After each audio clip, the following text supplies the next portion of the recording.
الصلاة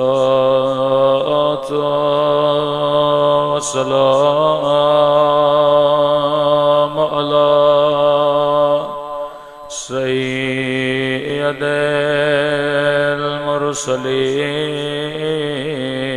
المرسلين وخاتم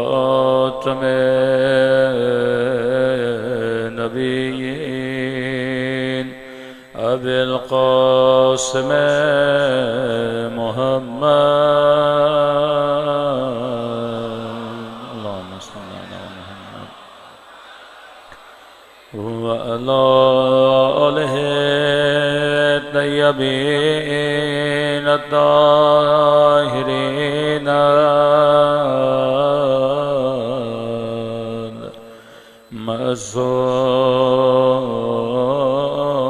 المعصومين سب مل کے اپنے مولا کے ظہور کی دعا اللہم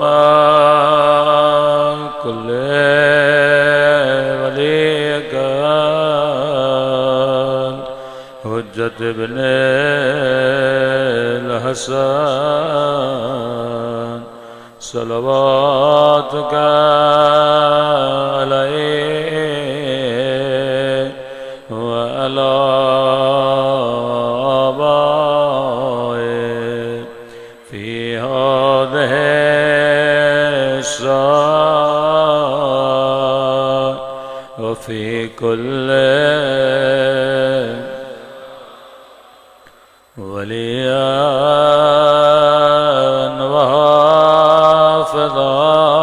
وحافظا وقائدا وناصرا ودليلا حتى تسكنه أرضك طوعا وتمتعه فيها طويلا برحمتك يا أرحم الراحمين صلوات پڑھے محمد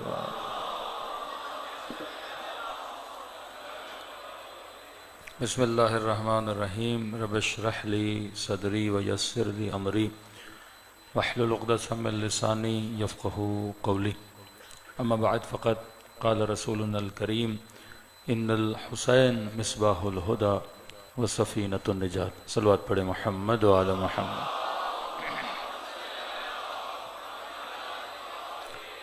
دعا ہے پروردگار عالم ہم سب کی عبادتوں کو اپنی بارگاہ میں قبول فرمائے اور جو مقصد زندگی مقصد ہدایت لے کر مجالس میں آتے ہیں خدا ان مقاصد میں بھی ہم سب کو کامیابیاں کامرانیاں نصیب فرما دے مسلسل آپ کی خدمت میں دعوت جذبہ حسینی اور حکومت الہی کے عنوان سے گفتگو ہو رہی ہے یقیناً مطالب کے لیے 5 مجالس کم ہیں لیکن کوشش رہتی ہر خطیب کی کہ کم از کم خلاصہ مطالب انسان کو پتہ چلے اور باقی آگے جو علم کی کھوج ہے وہ انسان خود جا کے کرے کیونکہ جس زمانے میں ہم ابھی رہتے ہیں اس زمانے میں علم تک رسائی بڑی آسان ہے حقائق تک رسائی بڑی آسان ہے ایک نئی ٹیکنالوجی اے آئی کے نام سے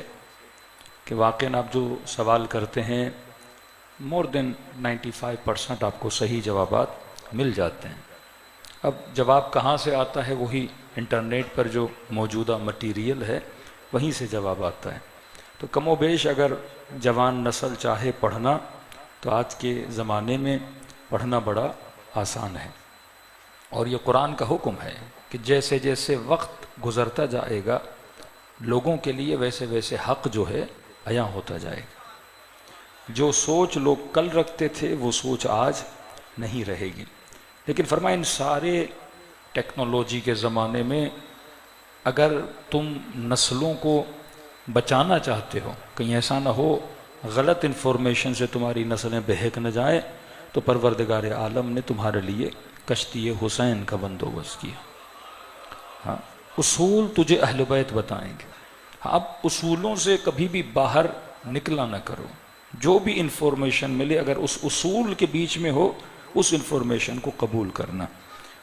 خدا نے اگر فرش ازا کو جاذبہ دیا تو ہدف الہی یہ تھا کہ کائنات میں اللہ کی حکومت کو نافذ کیا جائے.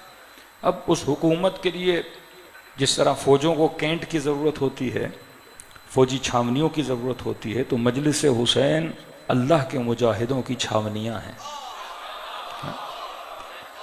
یہاں قاسم سلیمانیوں کو تیار کیا جاتا ہے، یہاں شہید حسینیوں کو تیار کیا جاتا ہے، یہاں شہید سبط جعفر جیسے شاعروں کی فکر کو پروان چڑھایا جاتا ہے، یہاں شہید محمد علی نقوی جیسے شہداء کی تربیت ہوتی ہے.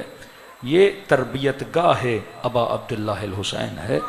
اور واللہ اگر مجلس، اب یہ نہیں کہ اللہ نے ایک فرش بنایا، شیطان بھی زینتیں بناتا ہے، خدا بھی زینتیں بناتا ہے. شیطان بھی دنیا کا حسن دکھا کے تجھے اپنی طرف کھینچتا ہے، خدا بھی تجھے حسین کا حسن دکھا کے فرش عزا کی طرف کھینچتا ہے. اب یہ میرا ظرف ہے کہ میں عاشق کمال بنتا ہوں یا عاشق زوال بنتا ہوں. اب یہ میرا ظرف ہے کہ شیطان کا حسن مجھے زیادہ اٹریکٹ کرتا ہے یا وہ حسن جسے خدا نے ابدی حسن دیا ہے وہ مجھے اٹریکٹ کرتا ہے. یہ معجزہ نہیں کہ بندہ 60-70 سال ایک ہی مصائب کو سن کے روتا ہے. کئی لوگ، کیونکہ اگر کسی کو لذت کا احساس ہی نہیں تو وہ مذاق اڑائے گا، کیونکہ اسے نہیں پتا کہ لذت کیا ہے نا. اگر کسی نے غم حسین کی لذت کو چکھا ہی نہیں تو اسے کیا پتا کہ یہ مومنین جب روتے ہیں اور رونے کے بعد خدا ان کو سکون کتنا دیتا ہے، انسان کا من کتنا ہلکا ہو جاتا ہے، یہ کتنے اطمینان سے رات کو جا کے گھر سو جاتا ہے. میں مزاحن مثال دیتا ہوں، مثلا 8 سال کا بچہ ہو، آپ بچے سے پوچھئے کہ بیٹا آئس کریم لے کر دوں یا شادی کراؤں، تو بچہ کیا بولے گا؟ 7 سال کہ بھائی آئس کریم چاہیے. تو یہ 20 سال کا جوان بولے گا بھائی پاگل ہے یہ. مجھ سے پوچھا جاتا تو میں بولتا شادی کرا دو. ہاں، اب اگر 20 سال کا، لیکن یہ آپ اس چیز کو انڈرسٹینڈ کرتے ہیں کیونکہ بچہ ہے، اس کے اندر جو آئس کریم کی لذت ہے وہ شادی کی ہے ہی نہیں، اسے کیا پتا شادی کی لذت کیا ہوتی ہے. لیکن وہ جو 20 سال کا جوان ہے اس سے پوچھو کہ آئس کریم چاہیے یا بیوی چاہیے یا شادی کرنا چاہتے ہو، تو وہ ہنسے گا کہ آپ سوال کیسا کر رہے ہیں، اب میری عمر آئس کریم کھانے کی نہیں ہے، جوان ہوں شادی کرنا چاہتا ہوں. اسی طرح اگر پوچھو کہ فلاں کھلونا چاہیے یا گاڑی چاہیے تو بچہ بولے گا کھلونا چاہیے، جوان بولے گا مجھے گاڑی کی چابی چاہیے. تو بائی ٹائم لذتیں کیا ہوتی ہیں؟ بدلتی ہیں. کیونکہ جیسے جیسے علم بڑھا انتخاب لذت بھی بڑھا. جس کا علم کم ہے وہ کم لذتوں کے پیچھے ہے، جس کا علم زیادہ ہے وہ زیادہ لذتوں کے پیچھے ہے. اب دنیا کو کیا پتا کہ گریہ حسین کی لذت کیا ہے، دنیا کو کیا پتا کہ کربلا کے زیارت کی لذت کیا ہے، دنیا کو کیا پتا کہ ذریعہ حسین کو دیکھنے کا لطف کیا ہے، کیونکہ انہوں نے وہ چیز چکھی ہی نہیں ہے. ہم بہت بڑے مجتہد ہیں نجف میں، کہتے ہیں میں نے قرآن کی کچھ 2 آیتیں پڑھی، میں بڑا کنفیوز تھا. ایک آیت یہ تھی کہ اللہ کہے گا گنہگاروں کو جہنم میں لے جاؤ، تو آپ دعائے کمیل بھی پڑھتے ہیں نا، بالرواسی، کہ ان کے ماتھے کے بالوں سے ملائک پکڑ کر جہنمیوں کو، دشمنان اہل بیت کو گھسیٹ گھسیٹ کے کہاں لے جائیں گے؟ جہنم کی طرف.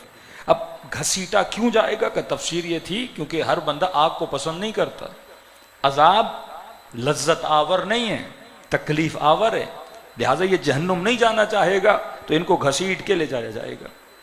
کہ اس آیت میں تعجب نہیں ہوا کیونکہ سمجھ میں آ رہا تھا. لیکن ایک اور آیت پڑھی قرآن کی جس میں خدا کہتا ہے کہ جنتیوں کو بولا جائے گا جنت میں جاؤ، لیکن یہ جنت میں نہیں جائیں گے، اور ملائک پش کریں گے، بائی فورس ان کو آگے لے جائیں گے کہ جنت میں جاؤ. کیونکہ جنت کی جو مخلوق ہے وہ جنتیوں کی منتظر ہوتی ہے.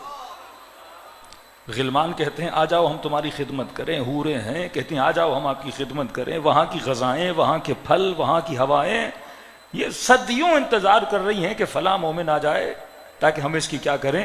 خدمت کریں. اب وہ سارے انتظار میں ملائکہ کہیں گے بھائی جاؤ، جنت تمہارا انتظار کر رہی ہے، لیکن کہتے ہیں مجھے سمجھ نہیں آیا، جنت تو مقام لذت ہے، یہ کیوں نہیں جائیں گے؟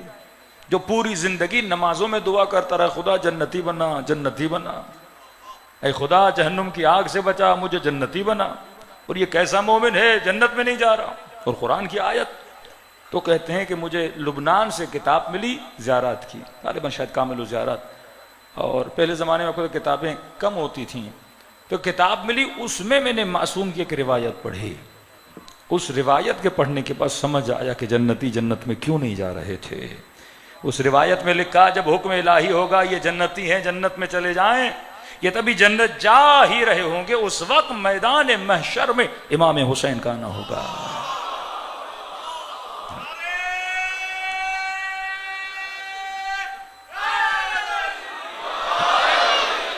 ابا عبداللہ الحسین میدان محشر میں آئیں گے، کہ یہ سارے دوڑ لگائیں گے امام حسین کی طرف، اور یہ ملائکہ کہیں گے جنت، وہ کہیں گے چھوڑ جنت کو، ہم حسین کے ساتھ بیٹھنا چاہتے ہیں۔ پوری زندگی جس حسین کا نام لیا، آج وہ حسین میرے سامنے کھڑے ہیں۔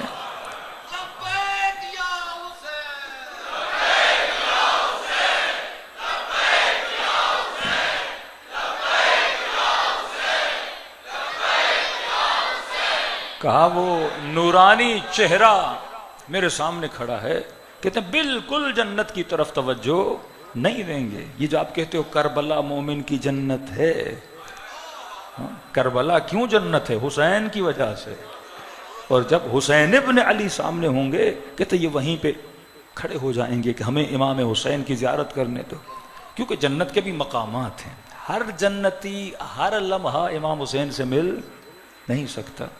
وہاں ایک بڑا اصول ہے جنت میں، کہتے ہیں مثلا مولا حسین سمجھیں آپ 100 مرلے پر ہیں مثلا مقام کے اعتبار سے، اب جو جتنا اوپر ہوگا وہ حسین کے اتنا قریب ہوگا۔ اب ایک مومن جنت میں تو ہے لیکن دوسرے پر ہے، اب اس کی باری کب آتی ہے اللہ عالم۔ اوپر والا نیچے والے کو دیکھ سکتا ہے، نیچے والا اوپر والے کو نہیں دیکھ سکتا۔ مثال کے طور پہ آپ کے دادا 7ویں درجے پر ہیں، وہ جب چاہیں آپ سے مل سکتے ہیں، لیکن آپ جب چاہو ان سے مل نہیں سکتے ہو۔ تبھی کہا کوشش کرو کہ اعلیٰ سے اعلیٰ منزل تمہیں ملے، تاکہ اہل بیت کے زیادہ سے زیادہ کیا ہو جاؤ، قریب ہو جاؤ۔ تو کہا یہ جنت اسی لیے نہیں جائیں گے کیونکہ اگر دنیا میں تو عاشق کمال بنا، مولا حسین کا کمال کیا ہے؟ کمال ابا عبداللہ یہ ہے کہ یہ اپنی مجلسوں میں بلا کر تمہارے بچوں کو ایک درس دیتے ہیں کہ میرے لال کبھی بھی زوال کے عاشق نہ بننا، کمال کے عاشق بننا، کیونکہ خود حسین عاشق کمال ہے۔ اور شیطان تجھے کس کا عاشق بناتا ہے؟ ہر اس لذت کا عاشق بناتا ہے جو محل زوال ہے۔ اب جب ہم شیطانی لذتوں کی بات کرتے ہیں وہ بھی کئی نیچرل لذتیں ہیں، ایسا نہیں کہ ہم دشمن لذت ہیں، لیکن لذت سے اتنی محبت کر جتنی اس کی عمر ہے، جتنی اس کی مقدار ہے۔ ایسا نہیں کہ تو اتنا پاگل ہو جائے اور اس لذت کے لیے اپنی زندگی کو داؤ پہ لگا دے، اپنی آخرت کو داؤ پہ لگا دے، جس طرح ابن سعد نے اپنی آخرت لگا دی، شمر نے اپنی آخرت کا سودا کر دیا۔ اب یہ نہیں جو وہ کھاتے تھے اہل بیت کے چاہنے والے نہیں کھاتے تھے، یا مثلا انہوں نے شادیاں کی ہوئی تھیں، یہاں مثلا صاحب اہل بیت شادی، ساری دنیا کی معمولی زندگی سب گزارتے تھے، لیکن ایسا نہ ہو اس لذت کے لیے اپنی آخرت کو کیا کر دو، بھلا دو۔ لیکن شیطان یہ کرتا ہے، تجھے اس لذت پر اتنا فوکسڈ کر دیتا ہے کہ تو یہ بھول جاتا ہے کہ دنیا میں کس مقصد کے لیے آیا تھا۔ ہاں، لیکن حسین تجھے جگاتے ہیں۔ فرماتے حضرت آدم نے جب ترک اولا کیا، زمین پر آئے تو بڑے پریشان، کہ پروردگارا یہ شیطان اتنا بدبخت ہے، میں نبی تھا مجھ سے ترک اولا کروایا، میرے بچوں کا کیا ہوگا پروردگارا، میری نسل کا کیا ہوگا، کہ یہ مجھے اس طرح گمراہ کر رہا ہے، جبکہ نبی ہوں، ترک اولا کروا دیا تو میرے بچوں کا کیا ہوگا۔ تو کہا پروردگارا تو ارحم الراحمین ہے، ہاں میرے بچوں پہ رحم فرما۔ تو حضرت جبرائیل نازل ہوئے کہ آدم گھبرانے کی ضرورت نہیں ہے، اللہ کی رحمت اس کے غضب پہ بھاری ہے۔ ہاں، اللہ کا غضب رحمت پہ نہیں، اللہ کی رحمت غضب پہ بھاری ہے۔ فرمایا پروردگارا کیا دے رہے ہو میرے بچوں کو؟ تو فرمایا آدم اگر کوئی ایک برائی کرے گا تو میں ایک لکھوں گا، لیکن اگر تمہاری نسل میں سے کوئی ایک نیکی کرے گا میں 10 لکھوں گا. برائی پہ 1 نیکی پہ 10. کہ خدایا اور دے حل من مزید، یہ میرے بچوں کے لیے کم ہے. تو کہا کہ اگر کوئی برائی کا سوچے گا تو کچھ نہیں لکھوں گا، لیکن اگر کوئی نیکی کا سوچے گا بھی تو اس کا ثواب لکھوں گا. سوچنا، مجلس میں آنا تھا آ نہ سکے لیکن سوچا تھا جاؤں گا، تو اللہ کہتا ہے میں اس کا بھی ثواب لکھوں گا. کہ پروردگارہ اور دے. اللہ نے کہا اگر تمہاری نسل میں سے کوئی گناہ کرے گا، کوئی گناہ کرے گا اور اگر اس گناہ کی توبہ کر لیتا ہے تو میں اس گناہ کو کیا کر دوں گا؟ بخش دوں گا. میرے پاچھواں فرماتے ہیں آدم نے کہا خدایا اور دے. پہلی شریعتوں میں اگر خدا چاہتا تو میرے گناہوں کو نہ بخشتا. اللہ کی مرضی ہے نا، کسی نے شراب پی خدا نہ بخشے، کسی نے زنا کی خدا نہ بخشے. یہ خود بخشنا بھی کیا ہے؟ رحمت الہی ہے. اور ایسا ارحم الراحمین کہتا ہے کہ کوئی گناہ کی مقدار نہیں ہے، سچے دل سے اگر توبہ کرتے ہو میں ایسے تجھے بناتا ہوں جیسے ابھی ابھی شکم مادر سے پیدا ہوئے ہو. جیسے تمہارے نام اعمال میں کچھ تھا نہیں، میرے مولا فرماتے نہیں کچھ اور بھی آدم نے مانگا خدایا اور دے. تو اللہ نے کہا اگر تمہاری نسل میں سے کوئی گناہ کرے گا میں خدا حکم دوں گا کہ 7 گھنٹے تک اس کے گناہ کو نہ لکھا جائے. اور یہاں پہ میرے استاد بڑا ظریف نکتہ کہتے تھے یہ 7 گھنٹے کی بڑی عجیب کہانی ہے کہ 7 گھنٹے تک گناہ نہ لکھا جائے. اور کہ جو واجب نمازیں ہیں نا فاصلہ کوئی قریب 7 گھنٹوں کا ہے، کہ اگر نمازوں کے بیچ میں آپ نے گناہ کیا پھر 7 گھنٹے کے بعد مثلا ظہر کی نماز پڑھی اور سجدے میں جا کے رب کو کہا میں شرمندہ ہوں، تو خدا اسی نماز کے درمیان بندے کے گناہوں کو کیا کرتا ہے؟ بخش دیتا ہے. کہ اتنا رحم الراحمین اگر جنازہ اٹھاؤ اور 40 مومنین بس اتنا کہیں کہ لا نعلم منہ الا خیرا، اے خدا ہم نے زندگی میں اس بندے سے خیر کے علاوہ کچھ نہیں دیکھا. اللہ کہتا میں تحقیق نہیں کروں گا سچ بول رہے ہیں یا جھوٹ بول رہے ہیں، ان کی گواہی کی بنیاد پہ اس کے گناہوں کو بخش دوں گا. اور کیا پروردگار عالم بندے کے لیے ارحم الراحمین بن جائے. پھر معصوم نے فرمایا، یہ حدیث صحیح و سند ہے، فرمایا اگر کوئی گناہ کرے اور حیا کی وجہ سے اپنے گناہ کو چھپائے. کچھ تو گنہگار بے حیا ہوتے ہیں نا، گناہ کیا ہے برملا ہاں بھائی کیا ہے، برملا بولتا ہے ہاں بھائی رشوت لیتا ہوں، برملا بولتا ہے ہاں بھائی نشہ کرتا ہوں، کسی نے کچھ میرا بگاڑنا ہے تو بگاڑے. بے حیا گنہگار. اب دونوں میں فرق تو ہو نا، ایک با حیا گنہگار ایک بے حیا گنہگار. میرے معصوم فرماتے ہیں اگر گناہ کیا لیکن حیا کی وجہ سے شرمندہ ہے، حیا کی وجہ سے اپنا گناہ کسی کو بتا نہیں رہا. گناہ بتانا بھی گناہ ہے. جوان ہے گناہ کیا ہے دوستوں کو بتا رہا ہے، فرینڈز کو بتا رہا ہے.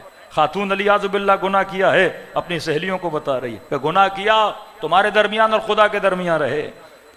کہا کہ اگر گناہ کیا اور معصوم فرماتے ہیں حیا کی وجہ سے گناہ کو چھپایا تو اللہ کہتا ہے میں اس کے حیا کو دیکھتے ہوئے اس کے گناہ کو بخش دیتا ہوں. کہ میرا بندہ کیا ہے؟ بندے باحیا ہے. یہ روش اہل بیت علیہ الصلوۃ والسلام کی، یہ راہ جاذبہ رحمت الہی. خدا تو جذب کرنے کے لیے بیٹھا ہے نا کہ آؤ میرا سفرہ کھلا ہے. لیکن اس ساری رحمتوں کے باوجود شیطان کیا کرتا ہے؟ ان زینتوں پہ انسان کو کھڑا کر دیتا ہے. اب ایک بیٹی کو، ایک ماں کو، ایک عورت کو، ایک جوان کو سوچنا چاہیے تو دنیا میں کیوں آیا؟ اللہ نے بدن نمائش کے لیے نہیں دیا، زیب و زینت کے لیے نہیں دیا. اچھا ایک خاتون اگر اپنے حسن کو نمائش پہ رکھ بھی لیتی ہے کیا ملے گا اسے؟ حاصل کیا ہوگا؟ اس حسن کے عوض کیا ملتا ہے؟ پیسہ ملے گا. پھر ایسی عورتوں کو گولڈ ڈگر بولا جاتا ہے نا، جو پیسے کے لیے اپنا سب کچھ بیچنے کے لیے تیار ہو جاتی ہیں. جو مرد حکومت اور طاقت اور اقتدار، مرد اقتدار کے لیے بکتا ہے اور وہاں زیب و زینت و زیور کے لیے انسان کے ضمیر کو خریدا جاتا ہے. آج یہ سوشل میڈیا پہ آپ دیکھ رہے ہیں نوجوان نسلیں پیسے کی خاطر. مطلب تمہاری قیمت کیا ہوئی؟ ایک گاڑی. تمہاری قیمت کیا ہوئی؟ 1 لاکھ روپیہ.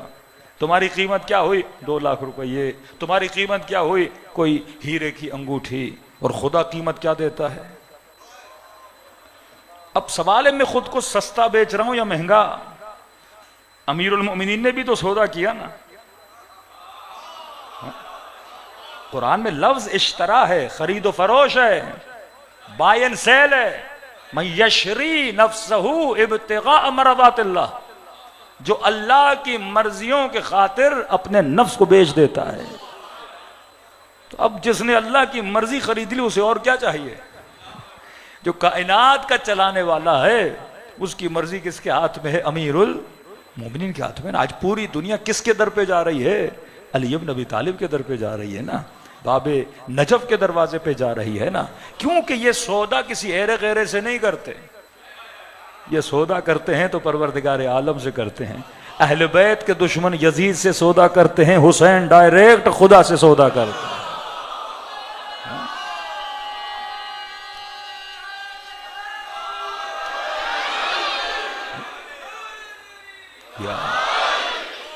اب دیکھو یہ لائن اور پلی چلتی آ رہی ہے نا کہ اگر آپ نظام ولایت کا حصہ ہو تو یہ اصول نظام ولایت ہے کہ کبھی بھی ظالم کے ساتھ سودا نہیں کرو گے، کبھی بھی حاکم کے ساتھ سودا نہیں کرو گے. آج آپ دیکھ رہے ہیں نا کہ دنیا کے حکمران کس کے ساتھ سودا کر رہے ہیں؟ ٹرمپ کے ساتھ سودا کر رہے ہیں. اتنے پیسے دو، اتنا یہ دو، سودا ہے نا، سودے بازی ہو رہی ہے نا، کانٹریکٹس ہو رہے ہیں. اور سید علی خامنی نے کس کے ساتھ سودا کیا؟ خدا کے ساتھ سودا کیا. ہاں یہ خط ہے. لوگ سمجھتے ہیں ولایت کی خط بس رک گئی، نہیں، خط ولایت چلتی ہوئی آ رہی ہے. اس راہ پہ دنیا چلتی ہوئی جا رہی ہے کہ آپ کس سے سودا کرتے ہو یہ تمہارے ساتھ بھی ہوگا، یہ میرے ساتھ بھی ہوگا، یہ آپ کے ساتھ بھی ہوگا. کہ ہم نے کائنات میں یہ بتانا ہے کہ خدایا میں کس کا سپاہی ہوں، تیرا سپاہی ہوں یا شیطان کے سپاہی ہوں. تو خلاصہ کلام یہ کہ شیطان جوانوں کو، نسلوں کو زینتیں دکھا کے اپنے جھانسے میں لاتا ہے. مہنگا موبائل، مہنگی گاڑی، پیسہ، انگوٹھی، سونا، کسی کا چہرہ حسین، کسی کا وجود حسین، اسی وجود کو نمائش. اب انسان کی پھر قیمت کیا بن جائے گی؟ یہی گوشت اور ہڈیاں بن جاتی ہیں. یہ شرف انسانی نہیں تھا. میں مزاحن بچوں کو لیے کہتا ہوں، اگر بڑی آنکھ کا ہونا حسن تھا تو گدھے کی آنکھ بہت زیادہ بڑی ہے. بالوں کا سلکی ہونا حسن ہوتا تو گھوڑے کے بال بڑے سلکی ہیں. زیادہ کھانا کمال ہوتا تو بھینس ہم سے زیادہ کھاتی ہے. زیادہ بچے پیدا کرنا کمال ہوتا تو کتے اور بلوں کے بچے بہت زیادہ ہوتے ہیں. ان چیزوں میں کمال بشر نہیں ہے. تو ناز اس چیز پہ کر جس چیز کی وجہ سے تجھے انسان بنایا گیا، جو تیری پہچان ہے. تیری پہچان تیرا بدن نہیں، تیری پہچان یہ بدن کے اعضاء نہیں، کیونکہ یہ بچہ ہے ان چیزوں میں الجھا ہوا ہے. اور آغا نراکی کا ہمیشہ جملہ ممبر سے دہراتا ہوں کہ دنیا کی ہر لذت کی انتہا نجاست ہے. الحق، پانی پیو تو انتہا نجاست ہے، کھانا کھاؤ تو انتہا نجاست ہے، لذت نکاح لو تو انتہا نجاست ہے. کوئی ایک لذت تو بتاؤ جس کی انتہا نجاست نہ ہو. مزے سے کھانا کھاتے ہو خدا تجھے انتہا دکھاتا ہے، پانی پیتے ہو اللہ انتہا دکھاتا ہے. جس لذت شہوت کے لیے انسان مرا پھرتا ہے خدا تجھے وہ گندگی کی انتہا دکھاتا ہے. اب کر باتیں اپنے عقل سے پوچھ، ایسی لذت کے عاشق بنو گے جس کی انتہا گٹر ہے، جس کی انتہا نجاست ہے. ارے ایسی لذت کے عاشق بن جس کی ابتدا بھی نور ہو، انتہا بھی نور ہو.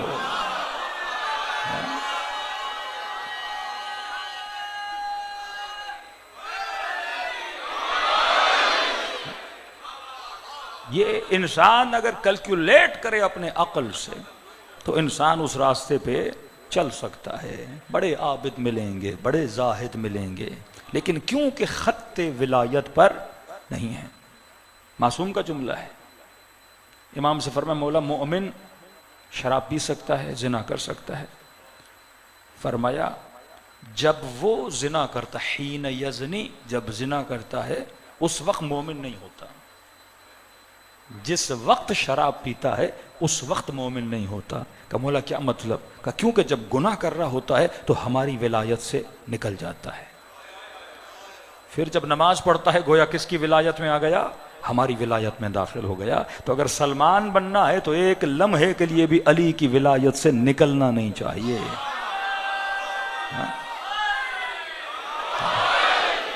یہ وہ نظام ولایت تھا جو اہل بیت بتا رہے ہیں، اور ہمیں کن چکروں میں لگا دیا۔ اعلان ولایت لفظ ہے، وجود ولایت عمل ہے، کہ زندگی اس دائرے ولایت کے اندر انسان گزارے تو پھر انسان لقاء اللہ کی منزل تک پہنچتا ہے۔ اب شیطان کا یہی کام ہے، اولیاء الطاغوت یخرجونہم من النور الی الظلمات، یہ لوگوں کو نور سے نکالتے ہیں، نور وہی ولایت امیر المؤمنین ہے، کہاں لے کر جاتے ہیں؟ ظلمات کی طرف۔ کہ میں نے شاید پہلی دوسری مجلس میں آپ کی خدمت میں رکھا کہ کئی بار معصوموں سے پوچھا، مولا قرآن میں نماز سے مراد کیا ہے؟ کتاب حکمت ہے، جب تک آپ دین میں حکمت نہیں لاؤ گے آپ کے بچے دیندار نہیں رہیں گے۔ تو کہا اقیم الصلاۃ، نماز قائم کر، کہیں بھی نہیں ہے نماز پڑھو، کہیں بھی نہیں ہے، نماز کو کھڑا کرو۔ کھڑا کیسے کیا جاتا ہے؟ کسی نظام کو نا، کسی سسٹم کو نا۔ ہاں، پھر کہا صلاۃ تنہی عن الفحشاء والمنکر، نماز انسان کو گناہ سے بچاتی ہے۔ آپ کتنے نمازیوں کو جانتے ہیں جو نماز پڑھنے کے بعد گناہ کرتے ہیں؟ ہاں؟ اگر نماز گناہ سے بچاتی، حکمت لوگوں نے نہیں سمجھی، بس قرآن کا رٹا لگانا، بچوں کو ظاہری طور پہ صرف حافظ بنانا۔ کل کے دشمن کو مسئلہ تفسیر قرآن سے تھا، حفظ قرآن سے نہیں تھا۔ نبی کی حدیثیں پڑھو، تفسیر نہ پڑھو، قرآن پڑھو، تفسیر نہ پڑھو۔ آج بعض لوگ یہی کہتے ہیں، آپ کربلا کا واقعہ سناؤ، تفسیر کربلا نہیں سناؤ، فضائل اہل بیت سناؤ، تفسیر فضائل نہ سناؤ۔ تو پھر تو وہی کام کر رہے ہو جو وہابیوں نے دین اسلام کے ساتھ کیا، وہی کام جو رسول خدا کے بعد 100 سال حدیث پر، حدیث کیا ہے؟ تفسیر قرآن ہے نا۔ شان نزول کیا ہے، یہ کلام کس لیے آیا، فلاں نبی کے ساتھ کون سا واقعہ ہوا، اس کی تفسیر کیا تھی، وہ ساری حدیث رسول گرامی میں نا، کہ نہیں حدیث پہ پابندی۔ اسی طرح تفسیر کیا ہے؟ تفسیر وہ کلام معصوم ہے، تفسیر جو انسان کو حکمت بیانی کرتی، جو انسان کو بتاتی ہے۔ کہ الصلاۃ تنہی عن الفحشاء والمنکر، آپ سے ہر کوئی پوچھے گا بھائی یہ سارے مسلمان نماز نہیں پڑھتے کیا؟ نماز پڑھتے ہیں، حق کھاتے ہیں، ہم جانتے ہیں ایسے مومنوں کو۔ مجلس میں آتا ہے، مجلس یہ بھائی کا حق کھایا ہوا ہے، بہن کا حق کھایا ہوا ہے، ارث کے مسائل ہیں، سکون سے بیٹھا ہوا ہے، اس کو رات کو نیند کیسے آتی ہے؟ کسی کا مال کھا کے تو سو رہا ہے، کسی کو تو حق نہیں دے رہا، جانتا بھی ہے تیرا حق نہیں ہے، فلاں مومن کا ہے۔ یہ ہے حقیقت ولایت، کہ اگر تو ولایت امیر المؤمنین میں مولا علی کے پاس کوئی جائے تو بیت المال کا جلتا ہوا دیا بجھا دیتے ہیں۔ طلحہ نے کہا مولا 5 منٹ کے لیے آئے، فرمایا نہیں، سرکاری بات ہے یا پرسنل ہے؟ کہ مولا پرسنل ہے۔ کہ پرسنل ہے تو اپنے پیسے والا دیا جلاؤں گا، ایک ایک قطرہ جو تیل کا یہ دیے میں جل رہا ہے، علی نے حساب دینا ہے اپنے پروردگار عالم کو۔ آج مومن کا کوئی حساب و کتاب نہیں ہے، بیٹیوں کا حق، بہنوں کا حق، بھائیوں کا حق، تھوڑی طاقت آ گئی انسان غاصب بن جائے، پھر مجلس میں آئے غصب حق کے جناب زہرا پہ انسان گریہ کرے، گریہ بنتا ہے، لیکن اس سے تفسیر کیا ہے؟ کہ تو خود غاصب نہ بنے۔ امام حسین کے ظلم پہ گریہ کرتا ہے، مقصد تو خود ظالم نہ بنے۔ ایسا نہیں انسان کار شمر کرے اور شمر کے کام پہ روتا رہے۔ ہاں، اس نے بڑا ظلم کیا تھا، آپ چھوٹا ظلم کر رہے ہو، کسی نے بڑا قتل کیا تھا، آپ چھوٹا قتل کر رہے ہو۔ اگر اس نظام کے سپاہی ہو تو انسان نظام ولایت میں ایسے بنتا ہے جیسے امیر المؤمنین چاہتے ہیں۔ اب یہ کام بڑا کام ہے، کہنا آسان ہے۔ ایک انسان کے پاس 2 کروڑ مثلاً پیسہ ہے، پتا ہے 1 کروڑ میرے بھائی کا ہے یا بہن کا ہے، جان جاتی ہے انسان وہ 1 کروڑ دے، جان جاتی ہے، آسان کام تو نہیں ہے پیسہ دینا۔ یہاں پہ امتحان ہے، اگر اہل ولایت ہے تو صرف زور کا نعرہ نہیں، یہ زور بھی ہو کہ انسان اس پیسے سے اپنے دل کو جدا کر سکے۔ ہاں، آئے قراتی بڑی اچھی مثال دیتے تھے، کہتے تھے بیٹا دیکھو یہ ہاتھ ہے نا، ایک ہتھیلی، ایک ہاتھ کا پچھلا حصہ، تو کہ قبلہ جب انسان مرے گا روح نکلے گی، تکلیف ہوگی کہ نہیں؟ کہ بالکل ان 2 ہاتھوں کی طرح ہے۔ کہ کیسے؟ کہ ہاتھ کے اگلے حصے میں بال نہیں ہیں، ہاتھ کے پچھلے حصے میں بال ہیں۔ کہ آپ کوئی ٹیپ سولوشن لگاؤ یہاں پہ اور زور سے کھینچو تو اگلے حصے پہ تکلیف نہیں ہوگی، لیکن جو پچھلا حصہ ہے جہاں بال ہیں یہاں پر اگر ٹیپ سولوشن لگاؤ گے کھینچو گے تو تکلیف ہوگی، کیونکہ وہ کس سے چپکی ہوئی ہے؟ بالوں سے چپکی ہوئی ہے، اور بال تیری کھال کے اندر داخل ہے کہ جب ملک الموت تمہاری روح نکالے گا، اگر روح اس طرح مال دنیا میں چپکی ہوئی ہے تو تکلیف ہوگی، دکھ ہوگا. لیکن جو ہر لمحہ یہ جانتا ہے خدایا جو کچھ ہے میرا نہیں ہے تیرا ہے، تو اسے دینے میں بھی تکلیف نہیں ہوگی. یہ نظام ولایت ہے کہ بندہ یہاں بیٹھے لیکن چھوٹا سا حق غصب کر کے بیٹھا ہے، یہ گنہگار ہے، یہ اہل ولایت نہیں ہے. بڑی سخت روایت ہے معصوم کی، فرمایا اگر کسی نے کسی کا حق دینا ہو دے سکے پر نہ دے، یہ روز جب رات کو سوتا ہے اس کے نام عمل میں لکھا جاتا ہے کہ آج چور ہو کر سویا. قیامت کے دن مومن ہو کے نہیں اٹھایا جائے گا، چور ہو کے اٹھایا جائے گا. حکمت جب آپ کو پتا نہ ہو، تفسیر پتا نہ ہو، کہ میں شجاعت امیر المومنین تو پڑھوں اور کہوں کہ جنگ احد میں علی ڈٹے رہے، ٹوٹی ہوئی تلوار سے نبی کا دفاع ایسے کر رہے تھے جیسے مسلمان کعبے کا طواف کرتا ہے، جیسے پروانہ شمع کے اطراف میں گھومتا ہے، اور کچھ ایسے تھے جو نبی کو چھوڑ کے بھاگ گئے، اور مجمع واہ واہ کرے، خوش ہو، لہلہائے کہ ہائے میرے مولا کی شجاعت. اور کل خود کسی ایسے میدان میں کھڑا ہو اور میدان جنگ ہو اور خود وہاں چھوڑ کے بھاگ جائے. صرف علی کی تعریف نہیں کرو، علی کی شجاعت میں ڈھلنا بھی سیکھو. ویسے مرد مجاہد بھی بنو کہ جب موت کو اپنی نگاہوں کے سامنے دیکھو تو کہو کہ شہادت ہمارے لیے کرامت ہے، کہو کہ ہم ان کے ماننے والے ہیں جن کے لیے موت ایسے تھی جیسے عورت کے گلے میں زیور ہوتا ہے، کہو کہ موت میرے مولا کے لیے ایسے تھی جیسے چھوٹے بچے کے لیے ماں کی چھاتی ہوتی ہے. ہاں یہ کلام معصوم ہے، وہ چیز میری نسلوں کے اندر آنی چاہیے. اگر آ رہی ہے تو اس کا مطلب میں ولایت کا جام پی بھی رہا ہوں اور اس جام ولایت سے محظوظ بھی ہو رہا ہوں. لیکن صرف جام کو دیکھوں اور پیوں نہ، تو فرمایا اس راستے میں چلنا آسان نہیں ہے، انسان کو قربانیاں دینی پڑتی ہیں. ہاں اب اگر تم نے قربانی دی، اب خدا تجھے صاحب کرامت بناتا ہے. دلیل قرآن سے، حضرت یوسف 20 سال زندان میں رہے. معصوم فرماتا اگر 20 سال زندان میں اس امتحان الہی میں کامیاب نہ ہوتے تو کبھی بھی یوسف کو تعبیر خواب کا علم نہ ملتا. تعبیر خواب کا علم جناب یوسف کے لیے جائزہ ہے، ہدیہ ہے. عزیز مصر بننا جناب یوسف کے لیے ہدیہ ہے. جب تو امتحان الہی میں پاس ہوتا ہے تو پھر خدا تجھے دنیا میں عزت و احترام و عظمت عطا کرتا ہے.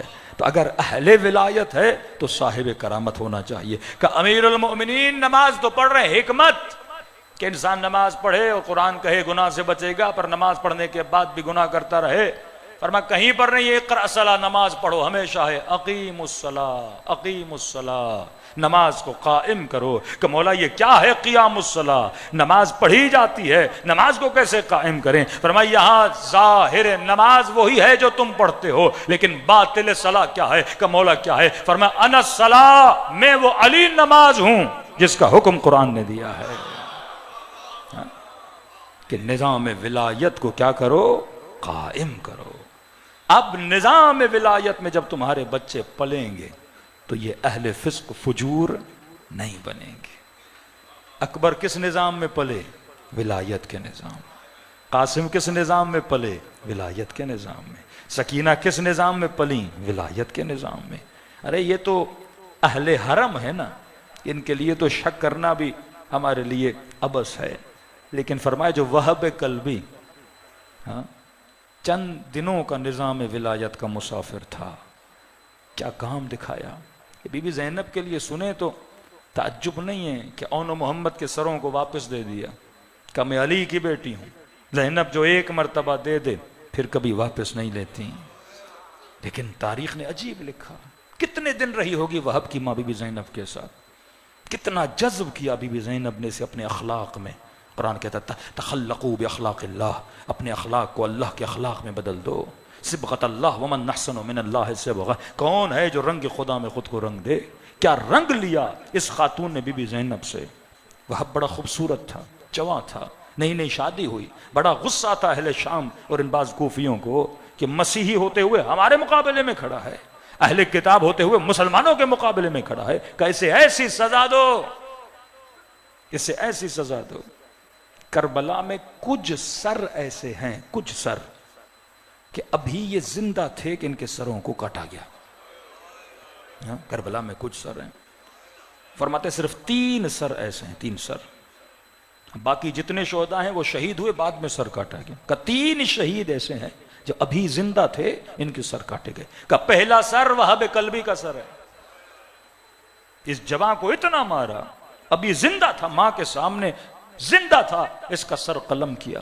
اور کیا کہنا اس کی ماں کا، اتنا جذب ولایت سیدہ زینب ہو چکی تھی اور نظام ولایت ہو چکی تھی، کہتے ہیں سر کو کاٹ کے جب ماں کی قدموں میں پھینکا، اس نے وہیں سے سر اٹھا کے واپس پھینکا کہ میں ان کی ماننے والی ہوں جو دینے کے بعد واپس نہیں لیتے۔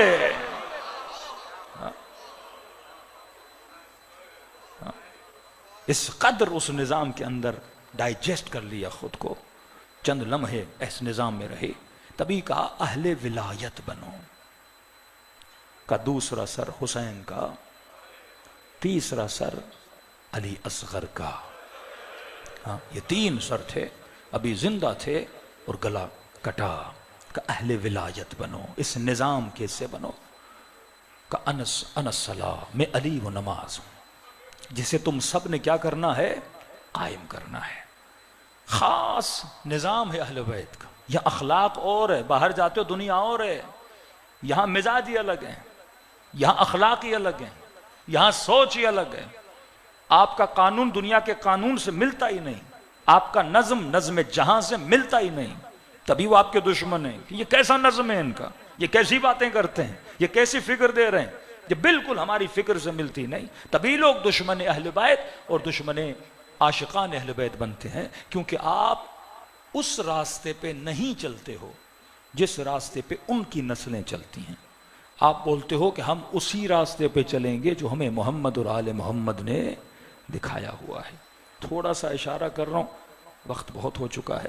میں نے پھر بھی کہا تھا کہ وہ قوانین کے ذریعے سے آپ کی نسلوں کو گمراہ کرتے ہیں۔ قوانین انہوں نے 2015 میں بنائے، اس سے پہلے بھی بنائے۔ قوانین کہاں سے اپلائی کرتے ہیں؟ یونائٹڈ نیشن کے ذریعے سے، کہ تقریباً یہ آپ نام جا کے لکھیں گوگل پہ، SDGs، سسٹینیبل ڈیولپمنٹ گولز، 17 انہوں نے گولز بنائے، اور ہر ملک کو یہ گول دیے کہ آپ نے 2030 تک سارے ممالک ان گولز کو پورا کریں گے۔ اگر آپ پورا نہیں کرتے تو آپ کے اوپر پابندیاں لگیں گی، بینکنگ سیکٹر میں LCs بند ہو جائیں گی، IMF سے قرضے ملنا بند ہو جائیں گے، ورلڈ بینک آپ کو قرضے دینا چھوڑ دے گا، اتنا آپ کو تنگ کریں گے۔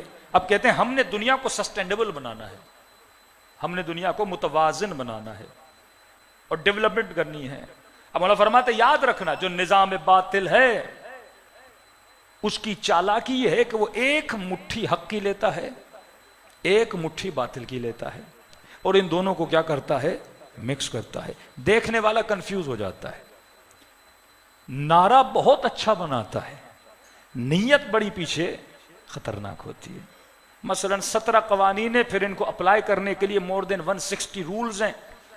آپ نئے آپ کے بچے اصطلاح سنتے ہوں گے، FATF مثلا، ہاں، اور آپ کے نیوز چینل بڑی خوشخبریاں مناتے، پاکستان گرے لسٹ سے نکل گیا، گرے لسٹ سے نکل گیا۔ یہ خطرے کی گھنٹی ہے کہ اگر آپ گرے سے نکل رہے ہو، اس کا مطلب ان کے قوانین پر آپ نے قانون سازی کر کے اپنے ملکوں میں اپلائی کر دیا ہے۔ جیسے آپ نے ریسنٹلی دیکھا، ٹرانسجنڈر کا قانون پاکستان میں اپلائی ہو گیا۔ کوئی لڑکا ہے، محسوس کرتا ہے میں لڑکی ہوں، کا آپریشن کر لے، یہ اپنی جنسیت کو، جنس کو کیا کر دے؟ چینج کر دے۔ کہیں بھی مولویوں اور مفتیوں سے بھی انہوں نے کیا لے لیے؟ فتوے لے لیے۔ اب انویسٹمنٹ بھی کرتے ہیں، آپ کی آنکھ خراب ہے، آپریشن کراؤ، مثلا 2 لاکھ 3 لاکھ کا خرچہ، کوئی NGO پیسے نہیں دے گا۔ آپ کی آنکھ خراب ہے، آپریشن کرواؤ، دل کا دورہ ہے، انجیوگرافی ہے، ہارٹ اٹیک ہے، کوئی بھی آپ کی مدد نہیں کرے گا۔ لیکن اگر کوئی بچہ کہے میں نے ٹرانسجنڈر بننا ہے، NGOs کھڑی ہو جائیں گی کہ فری میں آپ کا علاج کرائیں گے، فری میں آ پاؤ، تاکہ یہ سوچ معاشرے میں کیا ہو، بڑھتی رہے. کیونکہ وہ جس چیز کی ڈیفینیشن کر رہا ہے وہ میری نظر میں ڈیفینیشن نہیں ہے. انگریز جس کو حیا بولتا ہے میں اس کو حیا بولتا ہی نہیں ہوں. وہ جس کو حسد بولتا ہے میں حسد کی ڈیفینیشن ہی الگ ہے. وہ جسے پڑھا لکھا بولتا ہے میری نظر میں پڑھا لکھا اور ہے، اس کی نظر میں اور ہے. اب چند اس کے خوبصورت آپ سلوگن سنیں. مثلا زیرو ہنگر، ہم چاہتے ہیں پوری دنیا میں بھوک زیرو پہ آ جائے. مطلب ہم چاہتے ہیں دنیا میں کوئی بھی بندہ بھوکا نہ رہے. آپ بھی کہیں گے بھائی اچھی چیز ہے، ہم بھی یہی کہتے ہیں کہ کوئی بندہ بھوکا نہ رہے. لیکن اس کی بھوک سے مراد کیا ہے؟ وہ بھوک کو کس طرح مٹانا چاہتا ہے؟ اس کے لیے وہ بڑی بڑی سیلیبریٹیز کو چنتے ہیں. مثلا ہالی ووڈ کی بڑی ایکٹریس تھی اینجلینا، اس کو انہوں نے افریقہ بھیجا، پاکستان بھیجا کہ جاؤ بھائی یہ ہماری طرف سے یہ کیا کر کے جائے گی، بھوک کو مٹانے کے لیے. پھر دیکھیں افریقہ چلے گئے جہاں بچوں کے پاس کھانے کے لیے کچھ نہیں. اب یہ وہاں گئی، کچھ کیڑے اٹھائے کہ دیکھو اگر بھوک لگے تو کیڑے کھائے جا سکتے ہیں، ان کا نقصان نہیں ہے. لیکن ان غریبوں کو وہ ٹیکنالوجی نہیں دیں گے جو ہالینڈ کے اندر ہے. ہاں یہ سکھائیں گے کیڑے کھاؤ. اکارڈنگ دا ریسرچ ہالینڈ کے اندر یہ جو باڑے والے کی جو ٹیکنالوجی ہے، جو ایگریکلچر کی ٹیکنالوجی ہے، اگر ہالینڈ اپنی ایگریکلچر اور ڈیری ملک کی ٹیکنالوجی اگر دنیا کو سکھا دے تو دنیا میں 250 ملین لوگوں کی بھوک کو مٹایا جا سکتا ہے. کہ اگر آپ کی پیداوار 40 بوریاں ہیں تو ان کی ٹیکنالوجی اتنی ہے وہ 1/3 مطلب 40 سے وہ 120 بوریوں تک پیداوار کو بڑھا سکتے ہیں. لیکن کسی کو ٹیکنالوجی نہیں دیں گے، لیکن یہ ضرور سکھائیں گے کہ کیڑے کیسے کھانے ہیں. ہاں ایک ڈرامہ. پھر کہا کہ مثلا دنیا میں زیرو ہنگر نہ ہو. دنیا میں فقر و فاقہ کو ہم ختم کرنا چاہتے ہیں کہ دنیا میں کوئی بھی بندہ فقیر نہ رہے. اب بھائی امیر کیسے بنانا ہے؟ پھر پلان کون دے گا؟ وہ دیں گے کہ آپ نے امیر کیسے بننا ہے. اب وہ جسے فقیری سمجھ رہا ہے، کیا مسلمان بھی اسے فقیری سمجھتا ہے؟ پھر یہاں صرف فقر مادی نہیں ہے، صرف یہ نہیں کہ پیسے کے اعتبار سے کون فقیر ہے. وہ کہتے ہیں کہ آپ کے معاشرے کلچرلی بھی فقیر ہیں. وہ آپ کو حقارت کی نگاہ سے دیکھتے ہیں اگر آپ اپنا قومی لباس پہنے، اگر آپ شلوار قمیض پہنے، اگر کوئی خاتون چادر پہنے، اگر کوئی خاتون حجاب کرے. کہتے ہیں یہ کلچرلی فقیر ہیں، ابھی تک اپڈیٹ نہیں ہوئے، ابھی تک 100 سال پہلے والی سوچ میں جی رہے ہیں، تو ذہنی اعتبار سے بیک ورڈ ہیں. ان کا مائنڈ ابھی تک اپڈیٹ نہیں ہوا. یہ پرانی سوچ والے ہیں، یا اولڈ مائنڈڈ ہیں. ہم کیا ہیں؟ براڈ مائنڈڈ ہیں، ہم بڑے ذہن والے ہیں، ہم اپڈیٹڈ ہیں. تو کہا اس فقر کو بھی کیا کرنا ہے؟ ختم کرنا ہے. اتا ترک نے پورے ترکی کے حجاب کو کیا کر دیا؟ ختم کر دیا. ایرانیوں کا آج لباس کیوں بگڑا ہوا ہے؟ کیونکہ محمد رضا شاہ کے باپ نے ایران کے اندر اس کے فقر فرہنگی بولتے ہیں. کلچرلی تمہارا معاشرہ فقیر ہے. تبھی دیکھتے ہیں کہ آپ کے وزیر وزراء جب ان سے ملنے جاتے ہیں شلوار قمیض میں نہیں جاتے، کیونکہ فقیری کی نگاہ سے دیکھا جاتا ہے. وہ فل سوٹ پہنے گا، ٹائی لگائے گا تو اس کا مطلب ہائی سٹینڈرڈ ہے. یہ ذہنی اعتبار سے فقیر نہیں ہے. پھر کہا کہ ہم چاہتے ہیں کہ فیملی سسٹینیبل ہو، خانوادہ فیملی کا نظام بچائیں. اب اس کے نظر میں جو فیملی ہے وہ میری نظر میں نہیں ہے. اہل بیت کس کو فیملی بولتے ہیں؟ شیطان کسے فیملی بولتا ہے؟ اور یہ جو لوگ یورپ اور ویسٹرن کنٹریز، یہ چیزیں آپ کے پاس آنے والی ہیں. 2030 تک آپ پاکستان بڑا چینج دیکھیں گے. یہ سیاسی مسائل وسائل جتنے آپ دیکھ رہے ہیں یہ اسی پس منظر میں ہے. یہ سیٹ اپ 2030 تک باقی رہے گا، کیونکہ 2030 تک پاکستان میں بڑے بڑے چینجنگز لانے ہیں. آپ کی توجہات کہیں پہ کی جائیں گی اور آپ کے ملک کے اندر ایسے ایسے قوانین، ایسے ایسے سلیبس، ایجوکیشن کا پورا نظام اس طرح کر دیا جائے گا تاکہ آپ کے بچے اور آپ کی نسلیں اس نظام کے اندر کیا ہو جائیں؟ گھل مل جائیں. اب ہمیں بچاتا کون ہے ان سارے دشمن کے قوانین سے؟ فرش عزا حسین ابن علی تمہیں جو بیدار کر رہا ہے. انگریز کے لیے فیملی کی ڈیفینیشن اور ہے، مسلمان کے لیے فیملی کی ڈیفینیشن اور ہے. وہ کہتا ہے مین بھی فیملی ہے، وومن بھی فیملی ہے، مین وومن بھی فیملی ہے، اور وومن مین بھی فیملی ہے. اس کی تشریح یہ ہے، مرد مرد سے شادی کرے یہ بھی فیملی ہے، عورت عورت سے شادی کرے یہ بھی فیملی ہے، اور مرد عورت، عورت اور مرد یہ بھی فیملی ہے. جس کے لیے خدا نے اتنی بڑی قسم قرآن میں نہیں کھائی جو خدا نے قوم لوط کے لیے کھائی. فرمایا اے میرے محمد، اے میرے حبیب، لعمرک، مجھے تیری پوری زندگی کی قسم ہے کہ قوم لوط کا بڑا برا حال تھا۔ آج یہ چیزیں معاشروں میں نارملائز کر کے آپ کا پورے نظام کو کیا کیا جا رہا ہے؟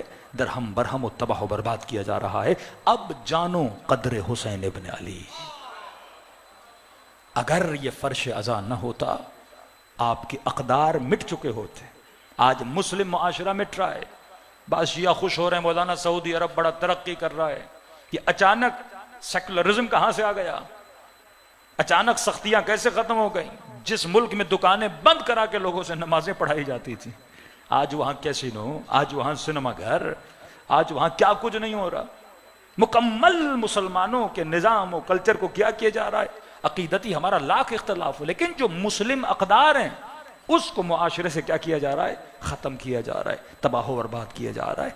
تو آج آپ بچے ہوئے ہو تو بدولت ابا عبداللہ الحسین بچے ہوئے ہو، کیونکہ جب تک اس فرش عزا سے زینب کا نام لیا جائے گا حیا زندہ رہے گا، جب تک عباس کا نام لیا جائے گا غیرت زندہ رہے گی، جب تک شہادت اکبر کا نام لیا جائے گا جذبہ شہادت زندہ رہے گا، اور جب تک یزید و ان کے ساتھیوں پہ لعنت کی جائے گی ظلم کے منہ پہ ہمیشہ دھتکار باقی رہے گی۔ تو یہ فرش عزا، یہ نظام اہل بیت ہے جو آپ کی نسلوں کو بچانے کے لیے خدا نے بچھایا ہے۔ فرمایا قدر کرو کہ عاشق ابا عبداللہ الحسین ہو، ان الحسین مصباح الہدا، یہ وہ چراغ ہدایت ہے، یہ وہ کشتی ہے۔ گاڑی نہیں کہا، سواری نہیں کہا، کشتی کہا۔ کشتی کہاں چلتی ہے؟ پانی میں چلتی ہے۔ اور بندہ اگر پانی میں ہو اور پانی میں کشتی ہو اور یہ ضد کرے کہ میں نے کشتی پہ نہیں چڑھنا، کتنی دیر تیرے گا، کتنی دیر سروائیو کرے گا، کتنی دیر بھی پانی میں رہے، بڑا تیراک بھی ہو بالآخر ڈوب کے مر جائے گا۔ تو کہ آخری زمانے میں چاہو نہ چاہو تمہاری نجات کے لیے اگر میں نے کوئی چیز رکھی ہے وہ کشتی ابا عبداللہ الحسین ہے۔ تبھی آغا ششتری کہتے ہیں جب مجلس حسین میں آؤ تو میرے عزیز یہ تصور کر کے بیٹھو کہ تو کشتی حسین کا سوار ہے۔ اب سوار ہوئے ہو تو اترنا نہیں حسین کی کشتی سے، واللہ پچھتاؤ گے۔ بڑے لوگ پچھتاوے میں آئیں گے، بڑے لوگ پچھتاوے میں آئیں گے۔ قرآن کی آیت ہے جب وہ نورانی لوگوں کو دیکھیں گے کہیں گے اپنا تھوڑا سا نور مجھے دو۔ وہ نورانی لوگ کہیں گے واپس جاؤ، دفع ہو جاؤ، دنیا میں یہ نور تجھے بلا رہا تھا، تم کن کے پیچھے لگے؟ اور کہا بڑے خوش ہوں گے جو اس قلعہ نورانی اہل بیت کے اندر موجود ہوں گے۔ دلوں کو کربلا لے جائیں، سلام کریں ان ہستیوں پر جنہوں نے اپنا سب کچھ راہ خدا میں قربان کیا اور ہمیں بتایا کہ دنیا محل فنا ہے، مرنا سب نے ہے، شہادت کی موت بہترین موت ہے۔ یہ بدن ہے ہی کس کے لیے؟ جس نے مٹی میں مل جانا ہے۔ اچھا ہو کہ اللہ کی راہ میں تیر کھائے، اچھا ہو کہ اللہ کی راہ میں زخمی ہو اور راہ اور جہاد پروردگار عالم نے دنیا سے انسان چلا جائے۔ دلوں کو کربلا لے جائیں، بین الحرمین اس طرح سلام کریں جس طرح زینب کبریٰ نے کیا، جس طرح علی اکبر نے کیا، جس طرح قاسم نے گھوڑے سے گرتے ہوئے اپنے چچا حسین کو کیا۔ السلام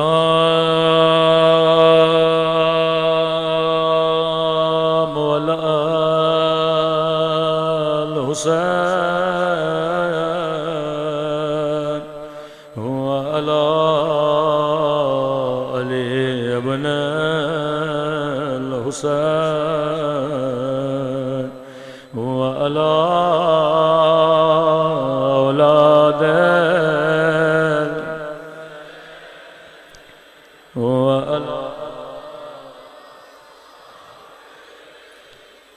سب مل کے السلام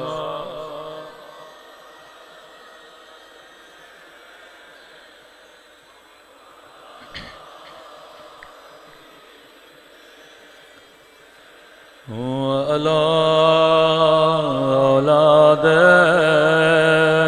الحسین وعلی اصحاب میرا سلام ہو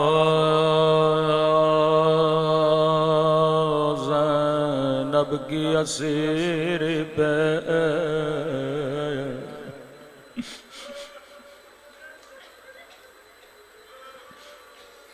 علماء کہتے ہیں خدا کو زینب کی اسیری کا واسطہ دیا کرو اور دعا کیا کرو خدا مجھے گناہوں کی اسارت سے آزاد فرما. اللہ کبھی یہ واسطہ رد نہیں کرتا. آج آپ مومنوں کی کتنی خواہش ہوتی ہے کہ اگر امام زمانہ آئے میں مولا کو اپنے گھر میں دعوت دوں. اس زمانے بھی مومنین بڑی خواہش رکھتے تھے فرزند رسول تھوڑی دیر کے لیے ہمارے گھر میں تشریف لائیے. ایک یتیم بچی تھی امام حسین نے اسے پال پوس کے ذبح کیا. جوان ہوئی شادی شام میں کرا دی. ہر سال مدینے آتی تھی امام حسین سے عرض کرتی تھی کبھی کبھی شکوہ بھی کرتی تھی. کہتی تھی مولا میں اپنے شوہر کو بتاتی ہوں میرا حسین بڑا کریم ہے. جب آتی ہوں کہتا ہے اپنے مولا سے پوچھو تو صحیح کب میرے گھر آئیں گے. میں بڑے بڑے سفرے لگاؤں گا میں بڑی بڑی دعوتیں کروں گا. امام حسین کو بڑا پیار آیا. فرمایا شیریں ہم آئیں گے لیکن تو پہچان نہ سکو گے. اتنا سننا تھا مومنہ اپنی جگہ سے کھڑی ہو گئی. کہنے لگی مولا ان آنکھوں کو نکال دو جو اپنے مولا کو نہ پہچانے.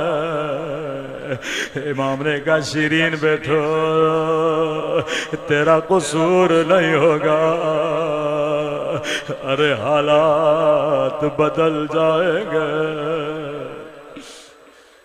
لیکن شیرین ایک وصیت یاد رکھنا مولا جان قربان. فرمایا شیرین قیدی بڑے مظلوم ہوتے ہیں قیدیوں کا خاص خیال رکھنا. جب کبھی قیدی نظر آئے پانی ضرور پلانا.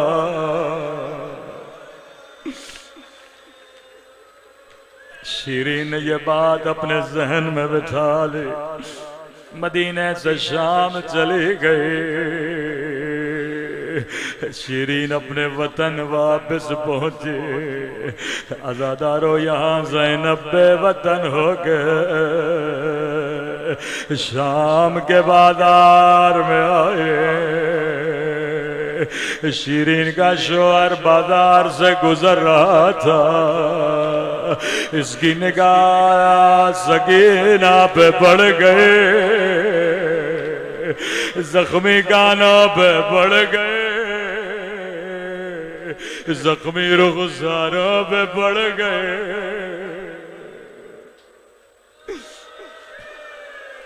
مومن زارو قطار رونے لگا. دوڑا دوڑا گھر گیا. شیرینے کا شوہر رو کیوں رہے ہو؟ کہتا شیرین ہمیشہ ایک بات کہتی تھی تیرے مولا کی وصیت اگر کوئی قیدی نظر آئے گھر لے کر آؤ. کہتا شیرین میری زندگی گزر گئی. میں نے کبھی ایسے مظلوم قیدی نہیں دیکھے. میں نے کبھی 4 سالہ قید نہیں دیکھے.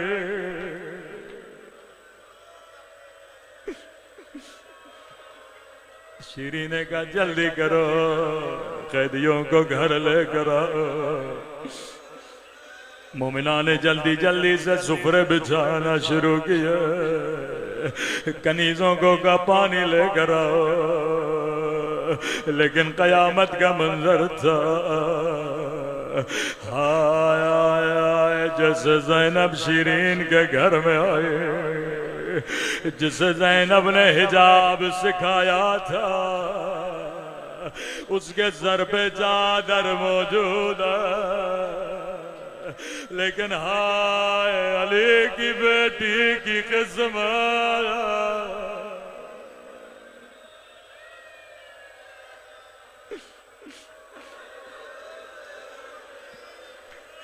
فوراً شیرین نے کہا قیدی بیویوں، میں تمہاری خدمت کے لیے تیار ہوں، جتنا پانی پینا ہے پی لو، ابھی کھانے کا بندوبست کرتی ہوں۔ قیدی بیویوں نے کہا مومن آیا، ہمیں پانی نہیں چاہیے، ہمیں کھانا نہیں چاہیے، اگر اجازت ہو تیرے گھر میں ماتم کر لے، کیونکہ ہم بڑے مظلوم ہیں۔ ایک دن میں میرے گھر سے 18 لاشیں نکلے ہیں، کسی نے ہمیں رونے نہیں دیا۔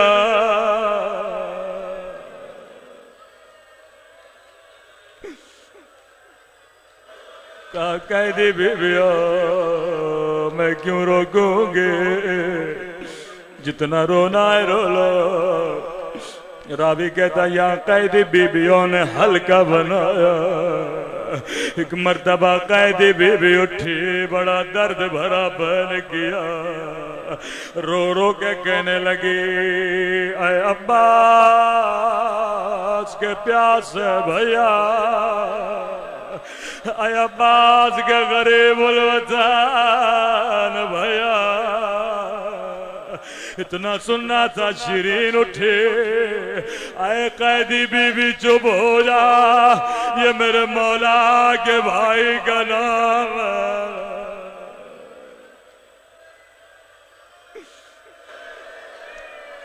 قیدی بیویاں خاموش، شیرین تیرا گھر ہے، اجازت نہیں تو نہیں روئیں گے۔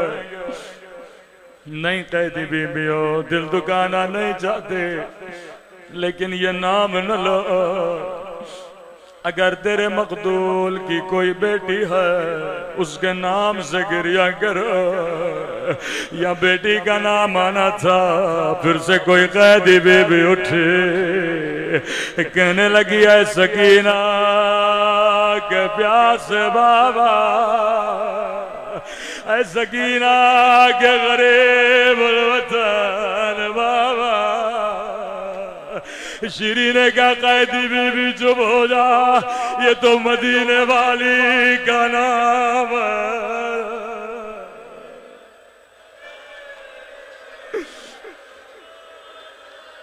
اللہ میرے مولا کے بچوں کا خیر کرے۔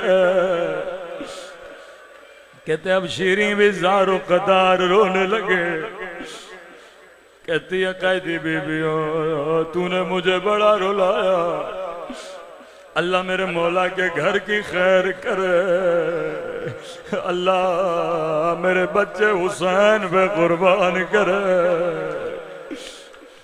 کہتی ہے قیدی بیویوں ایک آخری مہلت دیتی ہوں، اگر تیرے مقتول کی کوئی بہن ہے اس کا نام لے کے بیان کرو۔ عزیزو جب بہن کا نام آنا تھا سناٹا چھا گیا، اٹھے تو کون اٹھے؟ راوی کہتا ایک مرتبہ زینب اٹھے، ایک مرتبہ گائے اجڑی ہوئی زینب کے پیاس بھیا، اے اجڑی ہوئی زینب کے غریب بھیا۔ شیری دوڑے دوڑے بی بی زینب کے قدموں میں گرے، اے قیدی بی بی تو کون ہے؟ تیرا میرے حسین کے ساتھ کیا رشتہ ہے؟ بی بی زینب نے چہرہ اٹھایا، کہا شیری نہیں پہچانا، انا زینب بنت علی، او شیری تیرے مہمان آ گئے، تیرے مولا نے وعدہ پورا کیا۔